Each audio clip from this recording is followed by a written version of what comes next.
We live from New Delhi, you're watching TT India NewsNight, India's voice to the world. I'm Lipakshi Khurana, coming up in the next hour. India reacts on Trump's statement on bilateral trade, says the government will take all steps necessary to secure national interest, attaches the utmost importance to protecting and promoting the welfare of the farmers, entrepreneurs and MSMEs. Trump also hits Brazil and South Korea with high tariffs ahead of August 1st deadline, puts 50% tariff on Brazil and 15% on imports from South Korea. US Fed keeps interest rates unchanged despite pressure from Trump administration. New Delhi wakes up to a rainy morning, more showers likely as the city breathes its cleanest air in over a decade. Elsewhere in western and southern part of India, a day-long spell of rain and thunder showers expected. And in cricket, Ben Stokes ruled out a fifth test against India at Ovals. England make 4 changes in their playing 11 for the series decider starting today.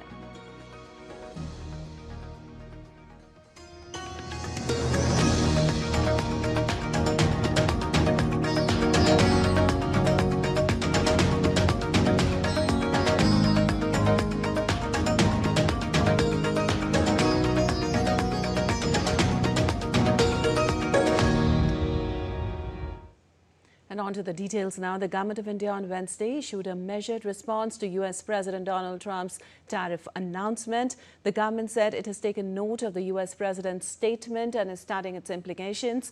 According to the statement by the Ministry of Commerce and Industry, India and the US have been engaged in negotiations on concluding a fair, balanced and mutually beneficial bilateral trade agreement over the last few months. They also remain committed to take objective. The Indian government attaches the utmost importance to protecting and promoting the welfare of the country's farmers, entrepreneurs and MSMEs. It will also take steps necessary to secure India's national interest, as has been the case with other trade agreements, including the latest comprehensive economic and trade agreement with the United Kingdom.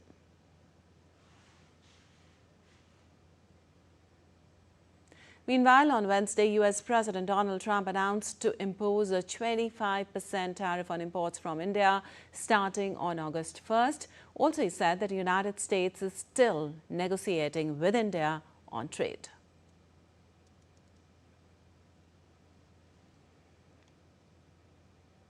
Well, US President Donald Trump signed an executive order implementing an additional 40% tariff on Brazil, bringing the total tariff to almost 50%. The order said the tariff would go into effect 7 days after its signing on Wednesday. The order would apply an additional 40% tariff on the baseline 10% tariff already being levied by Trump. But not all goods imported from Brazil would face the 40% tariff. Civil aircraft and parts, aluminium, tin, wood pulp, energy products and fertilizers are among the products being excluded. Brazilian President Luiz Inácio Lula da Silva hit back at the move, saying he would defend the sovereignty of the Brazilian people in the face of measures announced by the President of the United States.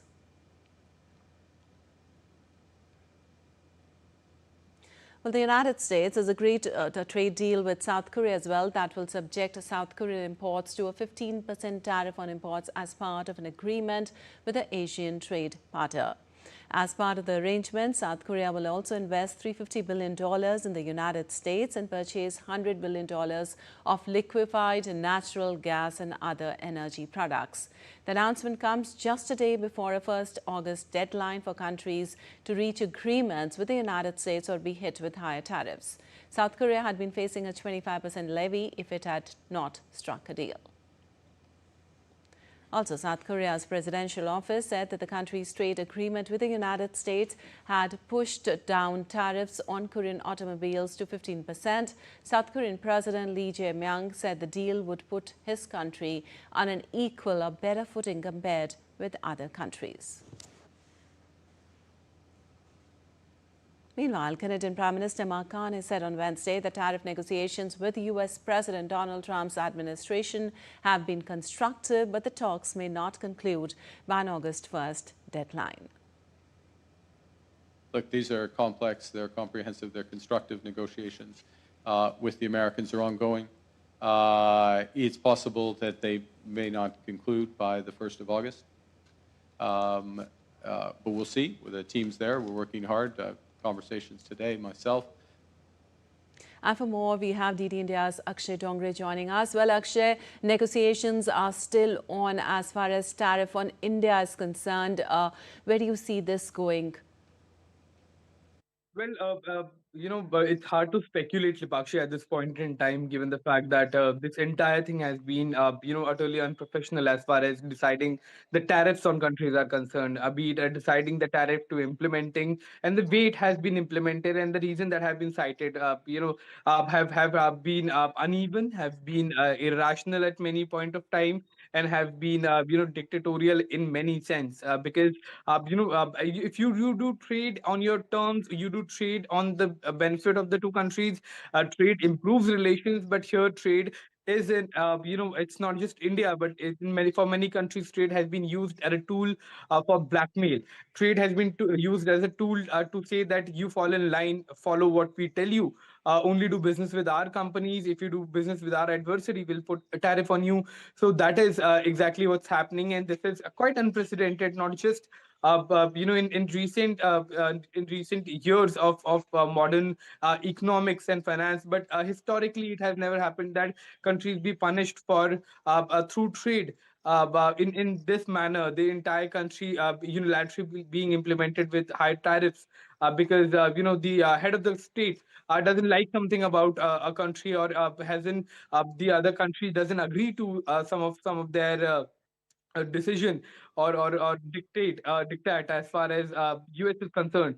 While India has made a lot of negotiations, India has made a lot of concessions as well, and many aspects India has reduced the tariffs, and it has given more space in its economy for US companies to do business from, even at the cost of its relations with many of its allies like Russia.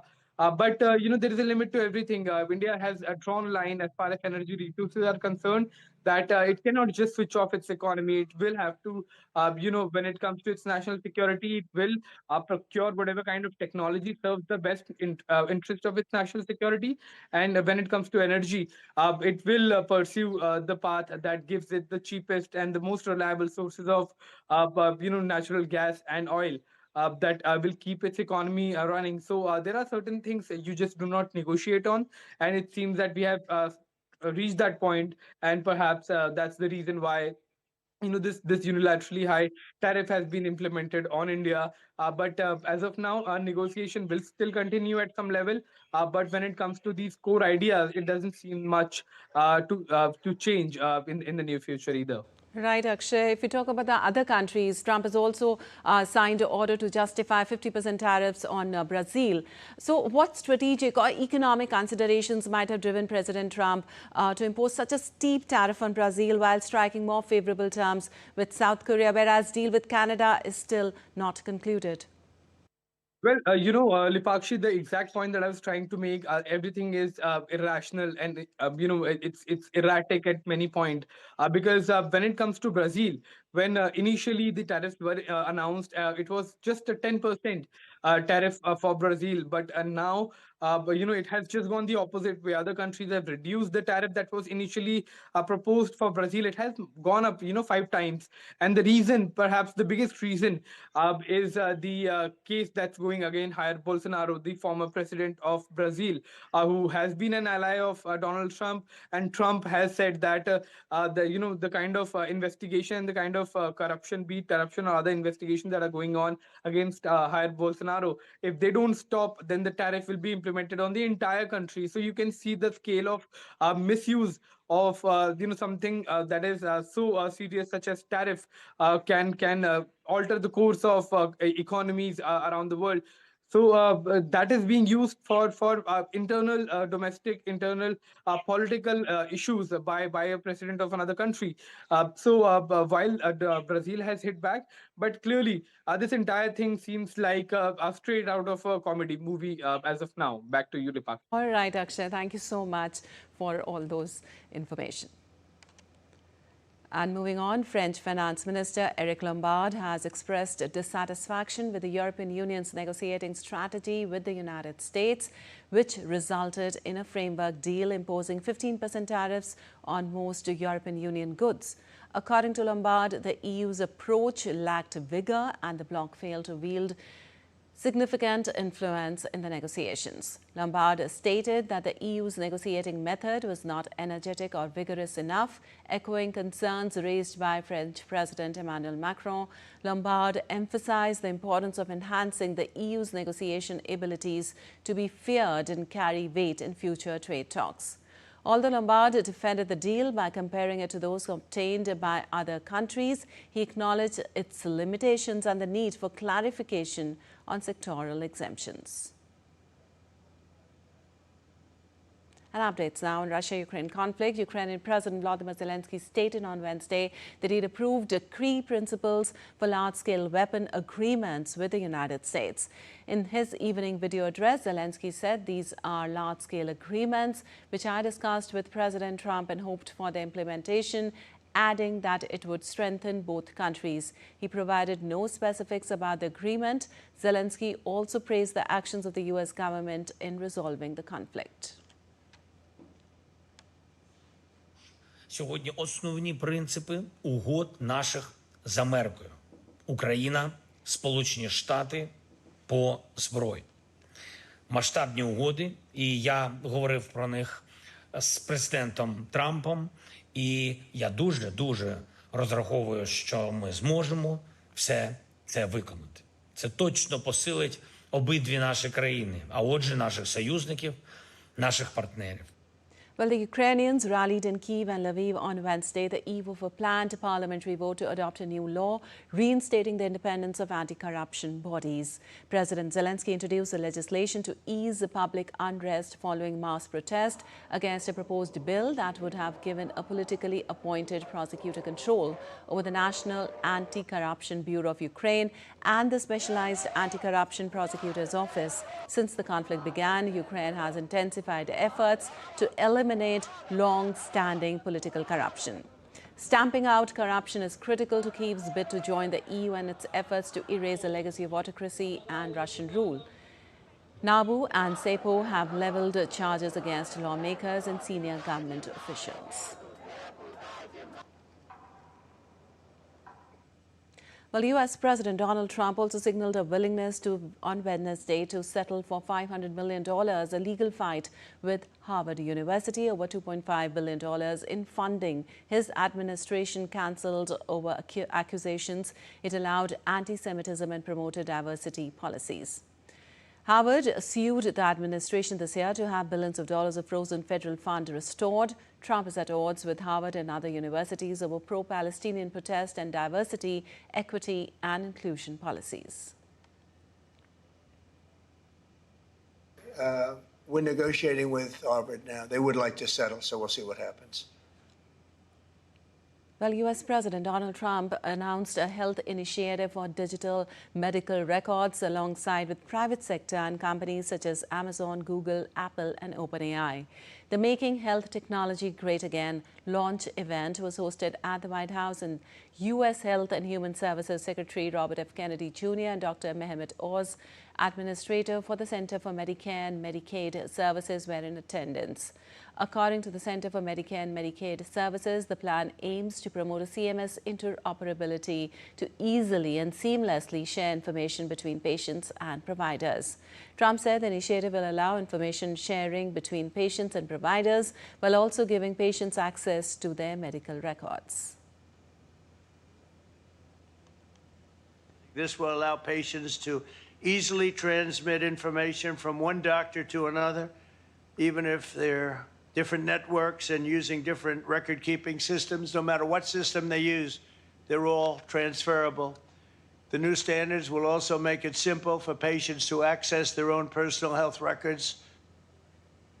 Well, US and Chile announced the signing of a letter of intent to advance the biometric identification transnational migration alert program called BitMap. It is a collaboration aimed at enhancing border security and counter-terrorism efforts.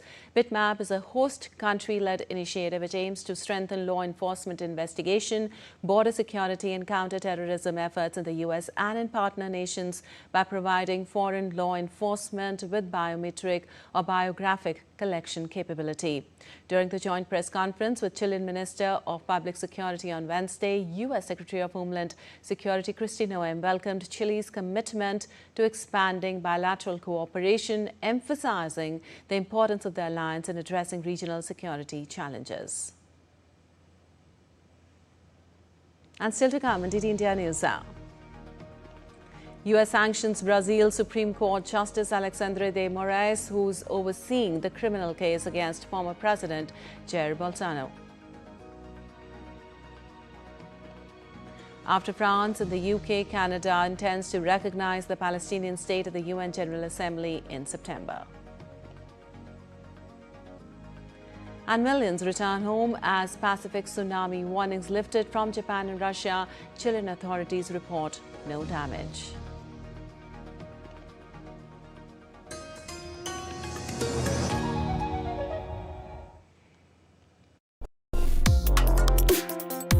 Complex issues, hidden agendas, twists and turns, strategic games. We think all dots are linked. We just need to connect them.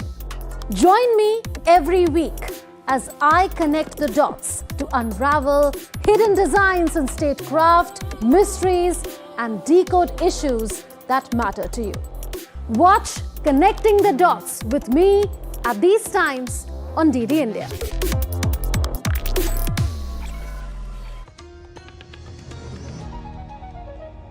Welcome back. You're watching DD India News. I'm Lipakshi Khurana. Moving on, in a dramatic policy shift, Canada intends to recognize a Palestinian state at the UN General Assembly in September. Prime Minister Mark Carney stressed that the move was necessary to preserve hopes of a two-state solution to the Israeli-Palestinian conflict. He said it has been a long-standing Canadian goal that was being eroded. It makes Canada the third country following recent announcements by France and the United Kingdom that could recognize a Palestinian state in September.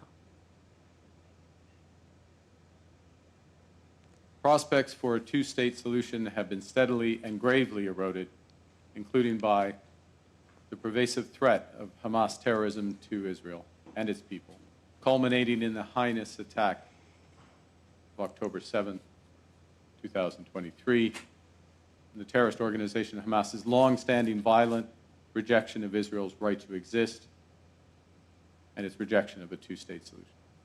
A belief in a two-state solution, the inalienable rights of both peoples, and the fact that peace and security could only be achieved through it. That prospect, that possibility of a two-state solution is being eroded before our eyes. Well, Israel blasted Canada's announcement as part of a distorted campaign of international pressure. In a statement, Israeli Foreign Ministry said this announcement represented a reward to terrorist faction Hamas and harms the efforts to achieve a ceasefire in Gaza and a framework for the release of the hostages. And moving on to West Asia, Egyptian Ministry of Defense airdropped humanitarian aid over Gaza on Wednesday. 4 military transport planes took off from Egypt carrying tons of food supplies, which were dropped by parachute over areas inaccessible by land. Aid blockade was lifted in May, but with the restrictions that Israel says are needed to prevent aid being diverted to militant groups. Israel says it has no aim to starve Gaza. This week, it announced steps to allow more aid in, including pausing fighting in some locations, airdropping food and offering more secure routes. Meanwhile, the U.S. Secretary of State Marco Rubio met Egypt's Foreign Minister Badr Abdelati in Washington, D.C. on Wednesday. In a statement released by the U.S. State Department, the United States thanked Egypt for its mediation efforts to secure a ceasefire in Gaza. Abdelati also spoke to U.S. Special Envoy Steve Witkoff in a phone call and discussed intensifying pressure to reach a ceasefire deal in Gaza. Witkoff is set to travel to Israel on Thursday to address the situation in Gaza as mediators including Cairo, Doha and Washington push for talks. And the U.S. administration on Wednesday announced sanctions on Brazilian Supreme Court Justice Alexandre de Moraes, who's overseeing the criminal case against former President Jair Bolsonaro. The U.S. imposed sanctions on Moraes, accusing him of authorizing arbitrary pre-trial detentions and suppressing freedom of expression. Moraes is overseeing the criminal case against Bolsonaro, who has been charged with plotting a coup. Moraes was sanctioned under the Global Magnitsky Act, which allows the U.S. to impose economic penalties against foreigners it considers to have a record of corruption or human rights abuses. Brazilian President Luiz Inácio Lula da Silva slammed the sanctions as arbitrary and unjustifiable. Meanwhile, Bolsonaro has denied that he led an attempt to overthrow the government, but has acknowledged taking part in meetings aimed at reversing the election's outcome. And Argentine security forces on Wednesday clashed with a mix of retirees and supporters outside Congress during a protest against President Javier Milei's expected vote of a recently approved law mandating pension increases. According to Argentine media reports, tensions escalated when security forces attempted to stop the protesters from moving towards the legislative palace.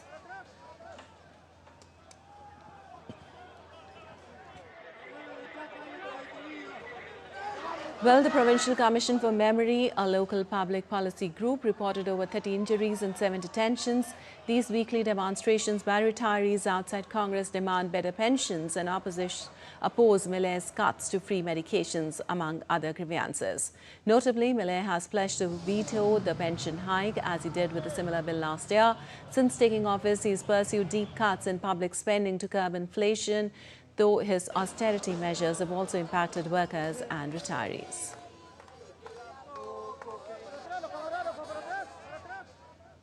And over 100 Colombian prisoners were released and deported home on Tuesday as part of a plan to return some 1,000 foreign inmates held in Ecuadorian prisoners.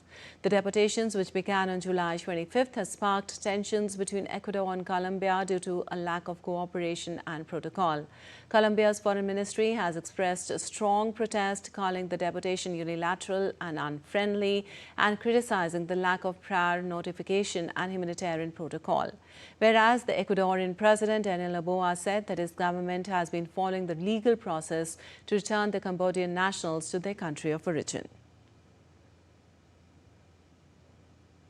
And scores of flights to and from UK airports were cancelled on Wednesday due to a technical glitch, prompting anger from airline chiefs. According to the Air Traffic Control Service, the number of aircraft in London's airspace was limited by the service known as NATS, a result of a technical issue which was quickly resolved.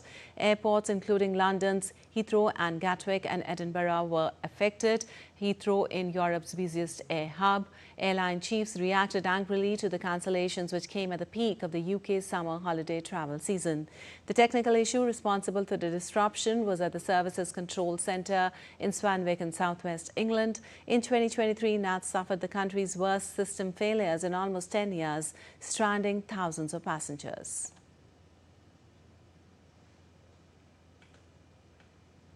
And Chief Minister of Nepal's Bagmati province, Bahadur Singh Lama, has appointed 3 new ministers to his cabinet following the resignation of 5 ministers who had signed the no-confidence motion against Chief Minister Lama. Govinda Lamsal, Maya Shrestha and Geeta Gurung have been appointed as provincial ministers. The internal revolt in Nepali Congress comes amid growing discontent over Lama's leadership, accusing him of mismanagement and disregard to prior power-sharing agreements. And life returns to normal after a very powerful magnitude 8.8 earthquake off Russia's far eastern Kamchatka coast on Wednesday. It triggered tsunami warnings in Hawaii and along the entirety of the western coast of the United States and as far as French Polynesia and Chile. The shallow quake damaged buildings and injured several people in the remote Russian region, while much of Japan's eastern seaboard, devastated by a 9.0 magnitude earthquake and tsunami in 2011, was ordered to evacuate, as were parts of Hawaii. By the evening, Japan, Hawaii and Russia had downgraded most tsunami warnings, but authorities in French Polynesia warned residents of several of the remote Marquesas Islands to move to higher grounds and expect waves as high as 2.5 meters. While Hawaii recorded waves of up to 1.7 meters, while in Japan the largest recorded came to 1.3 meters. Flights out of Honolulu Airport resumed in the evening, the Transportation Department said. Kamchatka and Russia's Far East sit on the Pacific Ring of Fire, a geologically active region that is prone to earthquakes and volcanic eruptions.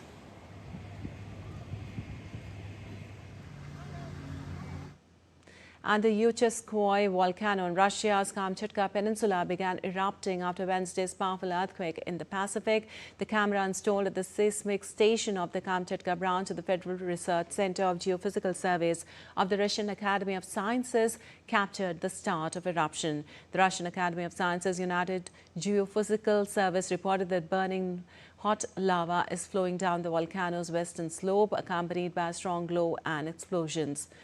Chile is one of the highest volcanoes in the world and has erupted several times in recent years. And Peru's capital Lima restricted access to its coastline on Wednesday following a tsunami alert triggered by Russia's earthquake. The National Emergency Operations Center warned that a train of waves was expected along the coast in the afternoon. The center also reported that 126 ports were closed along the coast following the alert. The Civil Defense and Disaster Risk Management Deputy Chief sent a message of calm, saying the sea volume was within normal levels. And while the coastline of Easter Island, known as locals as Rapa Nui's, saw waves of up to 70 centimeters on Wednesday, the National Service for Disaster Prevention and Response said the waves on Easter Island reached a maximum height of 70 centimeters, while waves ranging between 30 and 60 centimeters were recorded in the rest of Chile.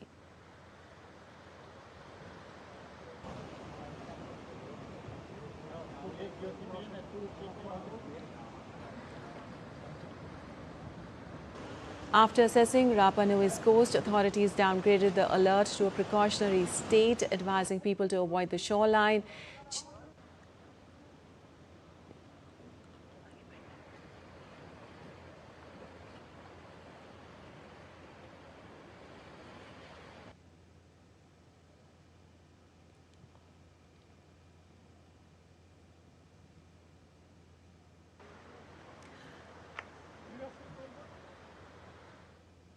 Well, a streak of super hot tropical nights broke a century-old South Korean weather record, according to official data released on Thursday, as the peninsula bakes in prolonged heat wave. Overnight temperatures in Seoul have sizzled above 25 degrees centigrade for 22 consecutive days in July, marking the longest such streak for the month since modern weather records began in October 1907. Such evenings are known as tropical nights in South Korea. And regional authorities suspect the wildfire in central Spain was intentionally ignited. The Director General of Natural Heritage in Castilla y León, Jose Angel Aran, said authorities believe a major wildfire in central Spain was deliberately set, with over 19 fires believed to have been ignited in Avila in 2025. Strong winds have hampered firefighting efforts, prompting warnings for El Arenal residents to stay indoors due to thick smoke. Over 500 firefighters and 24 aircrafts are battling the blaze, focusing on creating fire breaks with bulldozers to protect nearby villages. And Sydney-based artist Michael Braden is making waves with his outdoor painting style known as plein air. Against the city's stunning sandstone cliffs, Braden captures light and emotion in real time, embracing nature as both subject and studio. A former sign writer, he now dedicates himself to fine art inspired by iconic styles and driven by lifelong learning. His work reflects personal freedom, artistic passion, and a brief belief that creativity thrives outside the digital world. Locals admire his dedication, and art enthusiasts say watching him paint by the ocean is simply unforgettable.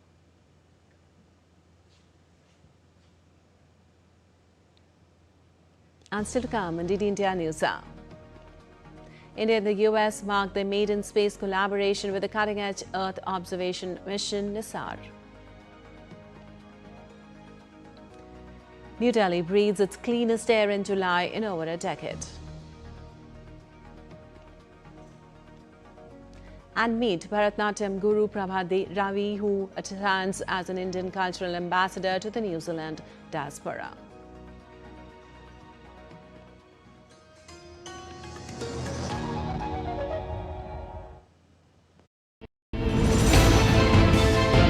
Geopolitics and trade deals.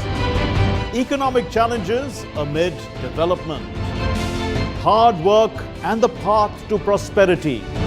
It's the economy, always. Between walkers, money is what money does and says. Supply creates its own demand. Between the bulls pulls and bears tears. When supply chains globalization and India rises to the podium. We'll get you centered with the Economic Brief at 8 p.m. every Thursday on DD India. Welcome back. You're watching DD India News. I'm Lipakshi Khurana, and time now for a quick recap of the headlines. India reacts on Trump's statement on bilateral trade, says the government will take all steps necessary to secure national interest, attaches the utmost importance to protecting and promoting the welfare of the farmers, entrepreneurs and MSMEs. Trump also hits Brazil and South Korea with high tariffs ahead of August 1st deadline, puts 50% tariff on Brazil and 15% on imports from South Korea. US Fed keeps interest rates unchanged despite pressure from Trump administration.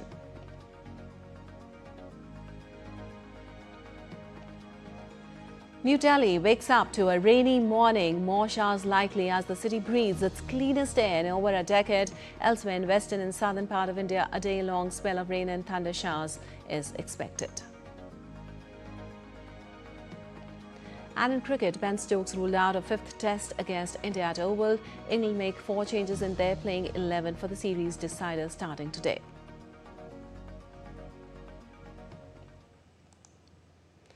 And the monsoon session of Parliament continued on Wednesday with an intense discussion on Operation Sindoor, the military operation launched in May this year in response to the Pahalgam terror attack.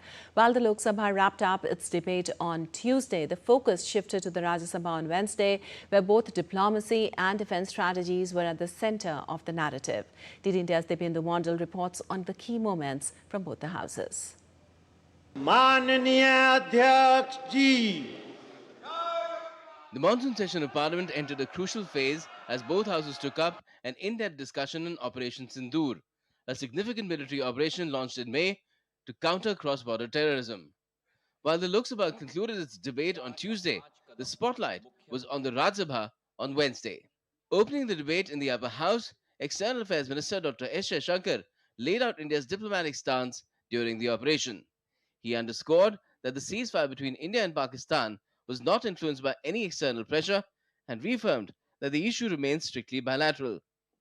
There was no leader, nobody anywhere in the world who asked India to stop its operations. There was no linkage of trade in any of those conversations, and there was no cause between Prime Minister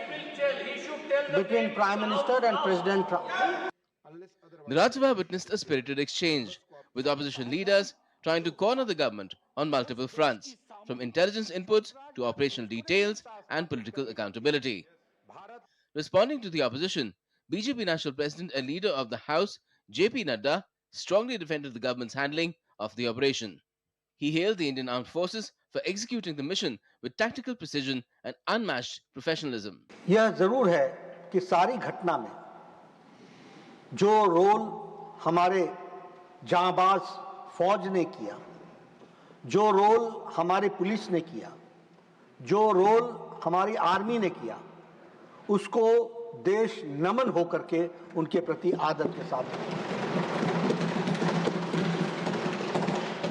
लेकिन मैं इस house के माध्यम से देश को यह बताना चाहता हूं कि पॉलिटिकल लीडरशिप बहुत महत्वपूर्ण होती है, क्योंकि फौज को आदेश पॉलिटिकल लीडरशिप देती है, और इसलिए there is a difference between a responsible government, a responsive government, a sensitive government, a proactive government, and a government which responds according to the need of the hour. Home Minister Amit Shah hailed the security forces for the success of Operation Sindoor as well as that of Operation Mahadev. 22 मई को हमें सूचना मिल गई थी कि ये जगह पे terrorist locate है। 22 जुलाई को इनके लोरा सेट को ट्रैक करने का काम समाप्त हुआ। एग्जैक्ट पिन पॉइंटेड लोकेशन को आइडेंटिफाई किया गया और स्ट्राइक किया गया। तीनों आतंकवादी मारे गए हैं। कोइंसिडेंट देखिए मान्यवर, देश भर से मुझे बहुत एसएमएस आए थे, विशेषकर जो मारे गए थे उनके परिजनों का, इनके सर में गोली मारिएगा, जब भी मारे तब। तीनों के एनकाउंटर के वक्त तीनों के सर में ही गोली लगा है। With more than 16 hours of debate in both the houses, Operation Sindoor has emerged as one of the most intensely discussed national security operations in recent memory. The government has clarified that the operation was aimed at neutralizing threats and asserting India's zero-tolerance policy towards terrorism. Clearly, Operation Sindoor, though concluded on ground, continues to echo within the walls of India's highest legislature, reflecting the nation's resolve and political accountability. The Bindu Mondel's report, DD India. And now let's take a look at the agenda of the day in both the houses of Indian Parliament. Apart from other legislative businesses, the lower house will take up the two bills, Readjustment of Representation of Scheduled Tribes and Assembly Constituencies of the State of Goa Bill 2024 and the Merchant Shipping Bill 2024 for consideration and passing. The Carriage of Goods by Sea Bill 2025 will be taken up by the upper house of the Indian Parliament for consideration and passing. And India's Dibendu Model joins us for more on the Parliament. Well, Dibendu, after 3 days of intense debates in both the houses, what all is lined up for today in the Parliament?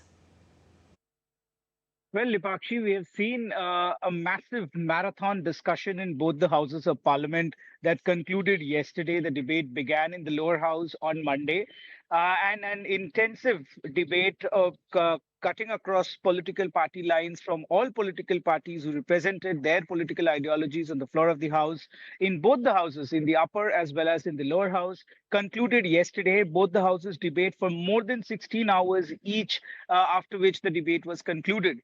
So, of course, the primary demand of the opposition to debate on Operation Sindoor has now come to an end, and legislative businesses will take place from today in both the houses of Parliament. Yesterday, in fact, in the Lok Sabha, the legislative businesses did take place, and the crucial extension of President's rule in Manipur has been extended by the Lok Sabha. Today the Lok Sabha is expected to debate, discuss, or perhaps present the merchant bill from the shipping ministry for discussion. The Goa's representation of scheduled tribe bill was also expected over the last 1 week, but it got delayed due to the opposition protest and then the debate on Operation Sindoor. And today it is expected that that will be tabled and discussed in the lower house, while in the upper house, the crucial bill again relating to the shipping ministry is going to be discussed and debated in the upper house. So now, after this crucial debate on Operation Sindoor, regular legislative businesses is expected to take place in both the houses. Both the houses are expected to again function normally. There could be some sort of ruckus from the opposition parties on and off with respect to certain issues that they have strategically devised to corner the government in Parliament. But despite that, it is expected, unlike what we have seen in the first week of the monsoon session, where it was a complete washout, it is expected over the next 2 weeks that the Parliament will be sitting. There would be smooth legislative businesses and procedural meetings in the Lok Sabha and in the Rajya Sabha is expected to take place. Nipakshi. All right, Dibendu, thank you so much for all that information. And moving on, the National Investigation Agency has arrested a key terror operator from Haryana in the CPI Maoist NRB region revival attempt case. Priyanshu Kashyap, a native of Bastar in Chhattisgarh and currently living in Rohtak district of Haryana, was nabbed on Tuesday on the basis of information provided by Haryana police. Kashyap was found to be a member of the proscribed terrorist organization CPI Maoist and was actively working to promote its anti-national activities as an as its area committee in charge in Rohtak. The anti-terror organization and earlier arrested 2 other persons in the same case in which investigations are continuing. And India and the United Arab Emirates reaffirmed their commitment to strengthening bilateral defense cooperation during the 13th India-UAE Joint Defense Cooperation Committee meeting held at the security level for the first time in New Delhi on Wednesday. Both sides agreed to elevate defense ties to match the growing momentum in areas such as trade, investment and people-to-people relations. The 2 sides agreed to enhance military training cooperation and discuss their respective training requirements.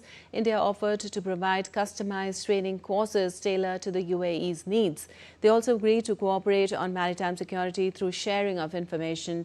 In a bid to explore new avenues of defense collaboration, both countries held discussions on training cooperation, defense industrial partnership and service-to-service engagements.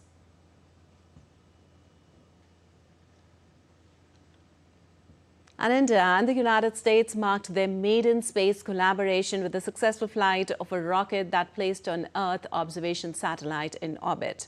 The satellite is a cutting-edge Earth observation mission jointly developed by ISRO and US Space Agency. It is equipped with dual-frequency radar systems and is designed to monitor subtle changes on the Earth's surface.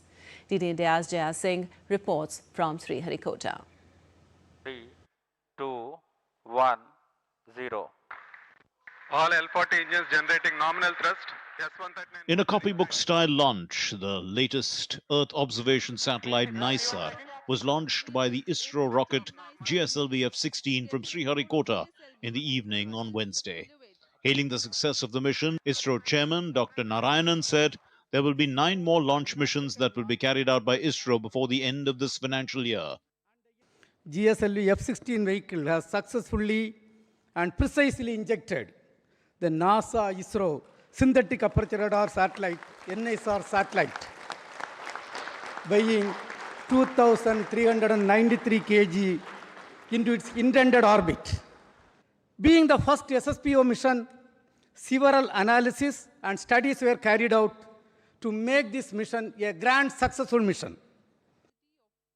The name NISAR is short form for NASA-ISRO Synthetic Aperture Radar, as it is a joint effort by the 2 space agencies of the United States and India. The Deputy Associate Administrator of NASA, K.C. Swales, said that the NISAR mission was a major achievement and a powerful symbol of international cooperation. In this mission, it's truly a pathfinder, not just in regards to our technical collaborations, because those are truly incredible. This Earth science mission is one of a kind and really shows the world what our 2 nations can do. But more so than that, it really is a pathfinder for the relationship building that we see across our 2 nations, across India, the United States, building upon decades of collaborations that already existed. NISAR is the first ever Earth observation satellite to be built with dual-frequency radars. Calling NISAR a game-changer, India's Minister for Science and Technology, Dr. Jitendra Singh, hailed the mission and lauded ISRO's role in its success.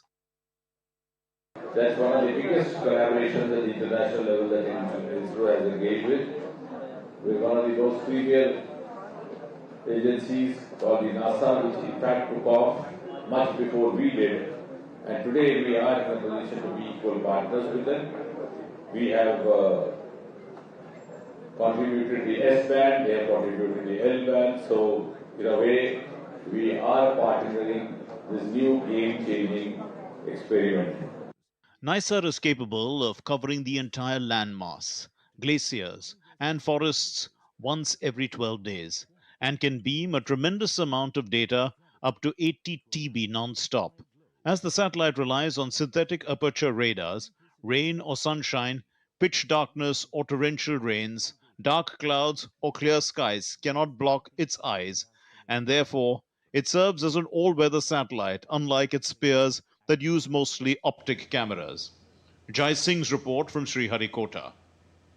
And some weather updates now. Heavy rainfall accompanied by thunderstorms lashed most parts of Delhi, bringing respite from a hot and humid weather that was prevailing in the national capital for the past few days. Amid the Delhi weather alert, the Indian Meteorological Department issued a red alert for the national capital, propelled by regular rainfall on 23rd of 31 days this month. The capital has recorded its cleanest air for over a month of July over the past 10 years. According to data shared by the Central Pollution Control Board, until July 30th, the monthly average air quality index has been around 79, which is classified as satisfactory. Moderate rainfall predicted at many places of the western part of the country during next 6 to 7 days. Also, moderate rainfall at many places accompanied with thunderstorm, lightning and isolated heavy to very heavy rainfall likely to continue over Arunachal Pradesh, Assam and Meghalaya till 3rd of August. Similar conditions will prevail over sub-Himalayan West Bengal and Sikkim, over Bihar until 2nd August.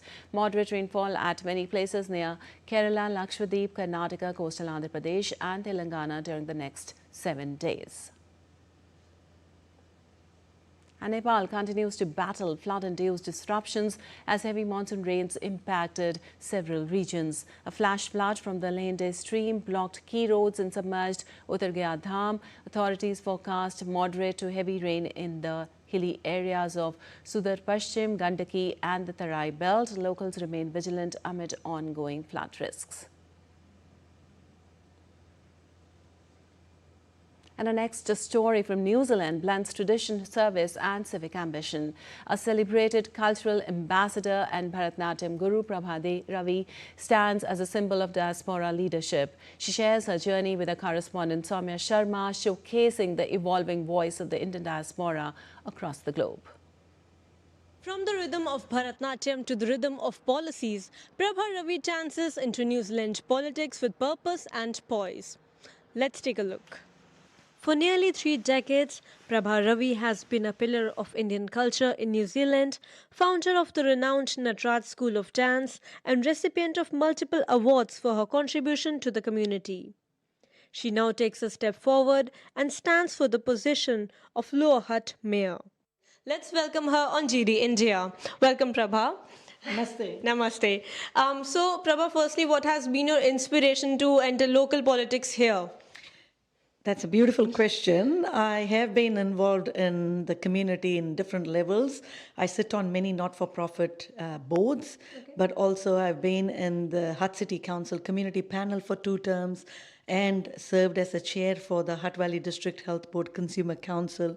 So I do understand the grassroots level issues, but also the financial issues our city is facing and all the challenges. And that's what motivated me to be putting my name in the hat. Okay, that's great. From classical Indian moves to civic leadership here in New Zealand, how has your, upbringing with the Indian culture really helped you find your voice here in New Zealand? I think that's the foundation of everything. So what I am today is because of the strong foundation that my parents have given me, the Indian values that I've been growing up with, the service, selfless service, giving back to the community, not just thinking about yourself, thinking about the community, the people, the family, the extended. So those, when you're grounded in that kind of upbringing, there's nothing like you boast yourself at all. It's about, be grounded, be humble, and always be in the service space.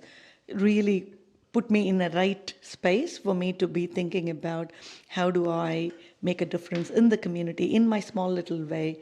And now it's gone into that bigger space of putting myself for the mayor. As she steps into political spotlight, her journey mirrors a celebration of identity, Indian spirit and leadership. This is Soumya Sharma from Wellington for DD India. And time now for a short break. We'll be back in a while.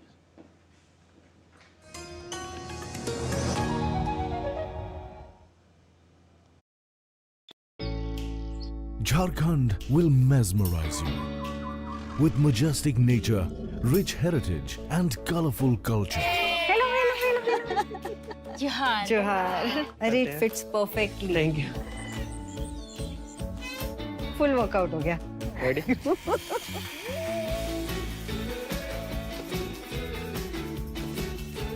Postcards from Jharkhand on National Geographic. Welcome back. You're watching TT India News. I'm Lipakshi Kuran, and on to some business news now. The US Central Bank held interest rates steady on Wednesday, and Federal Reserve Chair Jerome Powell's comments after the decision undercut confidence that borrowing costs would begin to fall in September, possibly stoking the ire of President Donald Trump, who has demanded immediate and steep rate relief. In fact, Powell said the Fed is focused on controlling inflation, not on government borrowing or home mortgage costs that Trump wants lowered, and decided that the risk of rising price pressures from the administration's trade and other policies remains too high for the central bank to begin loosening its grip until more information is collected. Open Market Committee decided to leave our policy interest rate unchanged. We believe that the current stance of monetary policy leaves us well positioned to respond in a timely way to potential economic developments. Despite elevated uncertainty, the economy is in a solid position. The unemployment rate remains low, and the labor market is at or near maximum employment. Inflation has been running somewhat above our 2% longer run objective. While there will be 2 full months of data before the Fed's September 16 to 17 meeting, Powell said the Fed was still in the early stages of understanding how Trump's rewrite of import taxes and other policy changes will unfold in terms of inflation, jobs, and economic growth. The dollar flirted with the 2-month peak on Thursday after Federal Reserve Chair Jerome Powell stuck to his patient approach on rates in a closely watched policy decision and offered little insight on when they could be lowered. Against a basket of currencies, the dollar was last steady at 99.77, not far from a 2-month peak of 99.987 it hit in the previous season. The dollar index was set for a monthly gain of more than 3%. Well, you're watching TT India News. Our time now for some sports news. With an aim to level the series, the Shubman Gill-led India will take on England without their skipper Ben Stokes in the 5th and the final test at the Kennington Ovals in London starting Thursday. Following a sensational match-saving performance at Old Trafford, the Anderson Tendulkar Trophy heads into a thrilling finale at the Oval, where everything is still on the line. The stage is set for the series finale as both India and England will battle it out in the 5th and final test at the Kennington Oval in London. It's a battle of honor for India as they trail the series 1-2, and the best they can do now is to level the 5-match series. India will be confident going into the final game after batters eventually did their job and bailed them out of trouble in the Manchester Test, but questions looms over their bowling unit that has looked quite ordinary for the side. For Shubman Gill's India, it is an opportunity to bounce back and draw level in what has been a highly competitive series. After a few indifferent results in Test cricket in the last 6 to 8 months, a 2-all result in England could be a turning point in the format for this Indian outfit. England, on the other hand, will go into the 5th test without their captain Ben Stokes, who is ruled out with a torn shoulder muscle.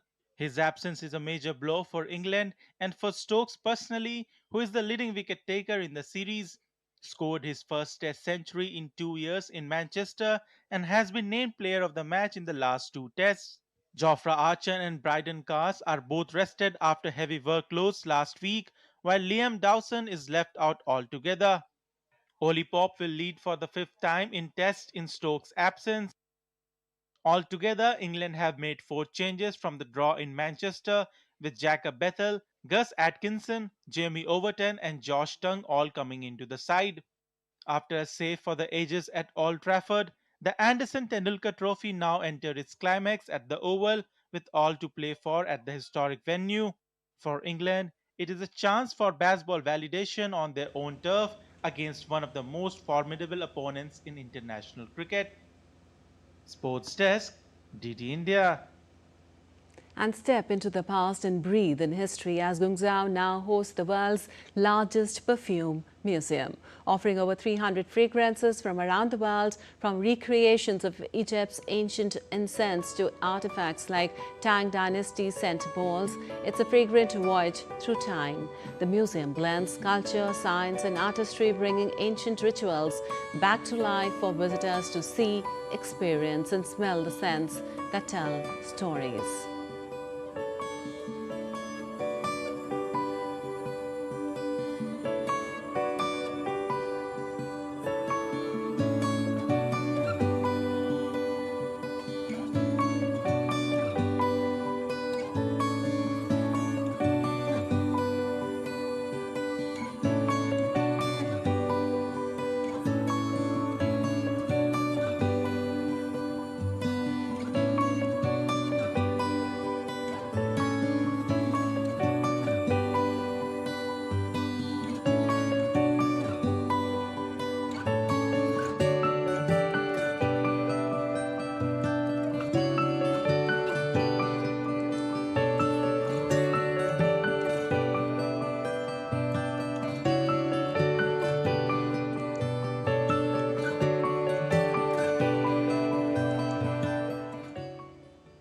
All right, that's all for this edition of DT India News Hour. But let us know your thoughts on the news of the day. For those on the go, you can get all the latest news and updates from India and across the world on the DT India mobile app.